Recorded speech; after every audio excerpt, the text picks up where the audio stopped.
રાજકોટ ગ્રામ્ય જિલ્લા cyber crime police દ્વારા જસદણના ફરિયાદી સાથે થયેલી 6,20,000 રૂપિયાની સાયબર ઠગાઈના કેસમાં વધુ એક નાઇજીરિયન શખ્સની અટકાયત કરવામાં આવી છે।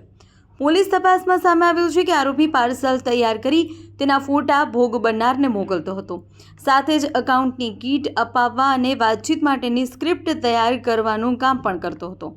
આરોપી માજી વર્ષ 2014માં મેડિકલ વિઝા પર ભારત આવ્યો હોવાનું સામે આવ્યું છે।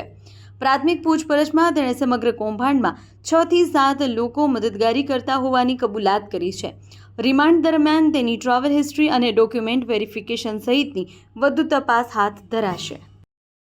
રાજકોટ ગ્રામ્ય જિલ્લામાં ગિફ્ટનો લાલચ આપીને અને લોકો સાથે છેતરપિંડી કરવાનો એક બનાવ બન્યો હતો, જેમાં ફરિયાદી જસદણના હતા।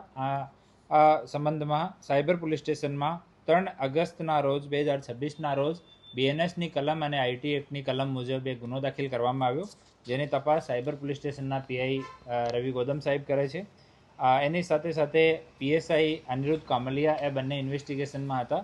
આ કેસમાં ફેક જો વિદેશી મહિલાના નામ ઉપર ફેક ફેસબુક ID બનાવીને એની સાથે મિત્રતા કરીને પછી આને લાલચ આપીને કે અમારો દુનિયામાં કોઈ નથી, હું તમને આ વસ્તુ આપવા માગું છું, આ વસ્તુ આપવા માગું છું, આ કરીને પછી કે દિલ્હી કસ્ટમથી અમે બોલીએ છીએ તમારા ગિફ્ટ જર્મનીથી આવી ગયા અને તમારે ગિફ્ટ લેવા હોય તો એટલા પૈસા આપો, આમ કરીને 6 લાખથી વધારે રૂપિયાનો આપણા અરજદાર સાથે છેતરપિંડી કરી નાખી।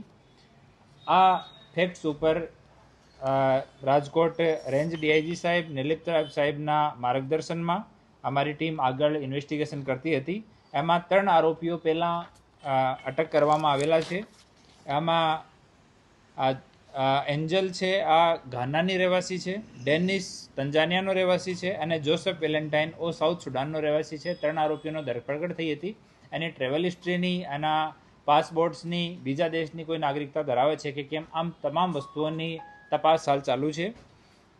આ ક્રમમાં જો ATMથી પૈસા ઉપાડતો હતો, એના સ્ક્રિપ્ટ તૈયાર કરતો હતો। આ લોકોનો એમો એવો છે કે એ કોઈ માણસનો કેરેક્ટર ડિસાઇડ કરે, આ કેરેક્ટર ડિસાઇડ કરીને કે આ માણસ સવારથી સાંજ સુધી શું કરી શકે, આ હિસાબથી જો ભોગ બનનાર હોય એની સાથે વાત કરતા હોય કે હું જેમ કે એક માણસ ના ફોટો લઈ લીધા, એના સવારમાં કોઈ એરપોર્ટ ઉપર